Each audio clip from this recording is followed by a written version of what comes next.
Hi, my name's Simon, and in this video I'm going to continue with the CR100 restoration. I'm still stripping it down. The whole point is to take it completely apart and clean up all the components that can be cleaned up, try and repair some of the existing components if possible, and also replace all the capacitors and resistors with more modern ones. Now what remains now is this bottom board here. It's a little tag strip. It's connected to the IF stages, I think, and I shall take that off and be able to then access the pass band switch. That's kept on with these little nuts, and they're all 1/4 inch. They're metric. They're all imperial sizes. This is a 1/4 inch spanner here. I'll take these off and hopefully remove some of the cables. The rubber ones, I'm just going to cut the cables because they're going to go anyway, and then unsolder the rest of these capacitors so I can get them out, and they need to be repacked with more modern components. So I shall pause the video while I continue with this. It's just a matter of, I'm not sure if you can see better here. There's 4 nuts and bolts holding it on. There's some, looks like new cable been put on at some point, same as the other board. Now these capacitors in here, they will need to be unsoldered. They're connected to the tag strip, some of them. And then I can get the tag strip out. Some are connected to the switch wafers. This is a pass band switch. And then I'll be able to access these. Some of these won't come out until I remove some of the components on the top side. So I'll pause the video just now and remove this board. Well, that's the board removed. It wasn't as easy or straightforward as I thought. I think in hindsight it may have been better to remove this switch first. The problem was these capacitors were wrapped round the ends. 1 or 2 had a little piece of cable I could cut, but most of them were bent over and wrapped round, so it was very hard to remove them. But I managed to heat them up and the pair tweezers pull them apart. But I think it would have been more easy to put that in. I think when it gets reassembled, this will be going in first, and the capacitors and then the switch. That's the way I think I'll do that. Now all that remains, I'll take the it's got another piece of plastic here, so these nuts can come out, and then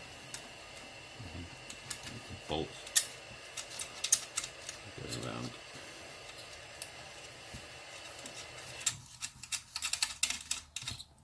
Maybe not so easy.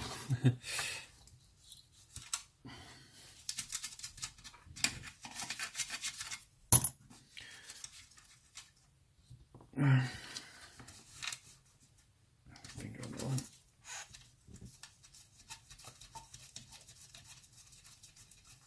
I'll pick all these bolts up later and keep them all out safe in these little plastic containers, and roughly marking where they came from.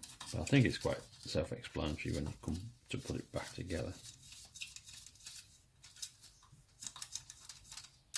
And that last one there in the corner, tight, that's it. So that's the bottom board out, which I'll need to clean up. Do the same as the other board.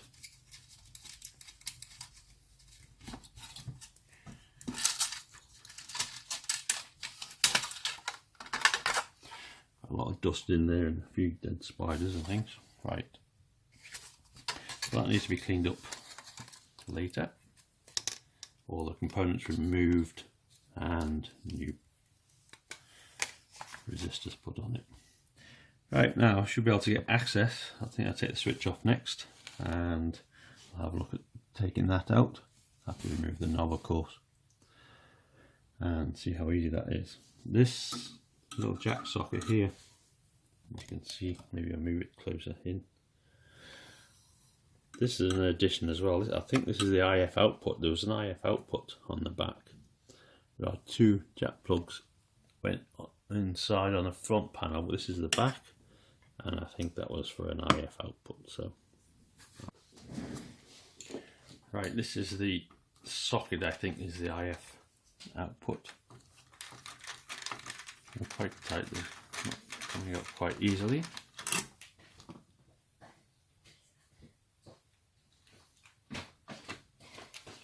Right, I managed to loosen these. I don't think there's any nuts on the back. They seem to be coming out quite easily. And the one there at the bottom. But the light might help.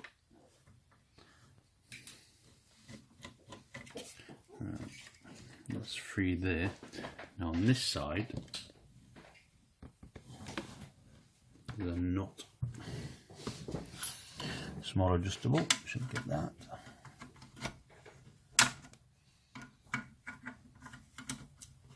There it goes.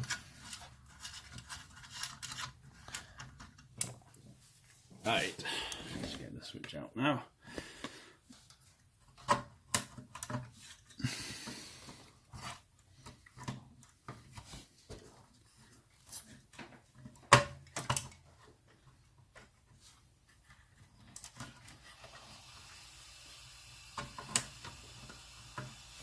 Yeah, I've got some of these wires that left on. Look at this one here.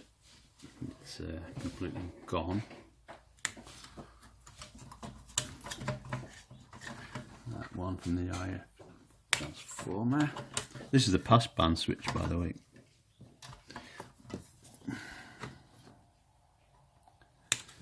Yes, and there's a capacitor on that one. Alright, I'm going to cut that lead from the capacitor to the ground by the looks of things. That's a grounded lead there. Should have cut that off actually, but it's wrapped round. I think I'll have to cut it. Put a new lead on it eventually.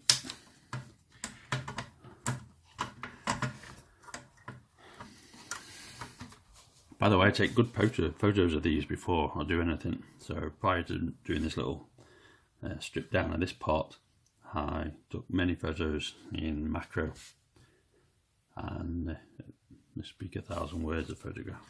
Right.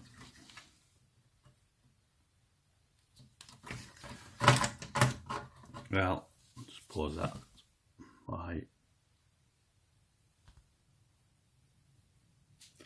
Right, that's the switch out. It's in the anti-clockwise position, and that is the 100 cycles, 100 hertz position. This has 5 positions. It's 100 hertz, 300 hertz, 1200 hertz, 3000 hertz, and 6000 hertz. That's the pass band. It's marked on the front of the panel with cycles, the old-fashioned things. So that's it. What I need to do now is mark up the positions of the switch. Obviously it goes in that way with the bracket, and I'll use a little felt pen, mark up the positions of the 100 cycle position.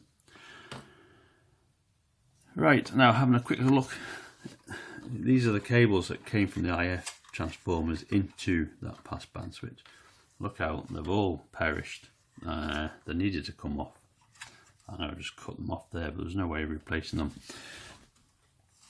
Some of them absolutely, insulation has gone completely here. Maybe it was 30-40 years ago, it might have got away with just replacing some of the cables, but now it needs to definitely come apart. I mean, it's all falling apart. So it's a big job to rebuild it, but I think do it methodically and a good plan, and we'll get there. The tricky bit is once you get the switch back in, we have to put the capacitors in obviously first, is to connect the IF transformers. Now these cables will have to be removed from the IF transformers and new cables put in and marked up as to where they go. So inside that, you could wire up the easier way to wire up the wafers and then slide the bar in. Well, that could be quite tricky as well. Or just to be very carefully and attach the wires and move them into position. I'll face that problem when I come to it. So that needs to be cleaned up along with the tag board with the resistors on. So that's it for now. It's a little video there. If you like it, please click like. That's what everybody else seems to say on these videos, but I don't think it matters. And hopefully I'll see you next time. Bye bye.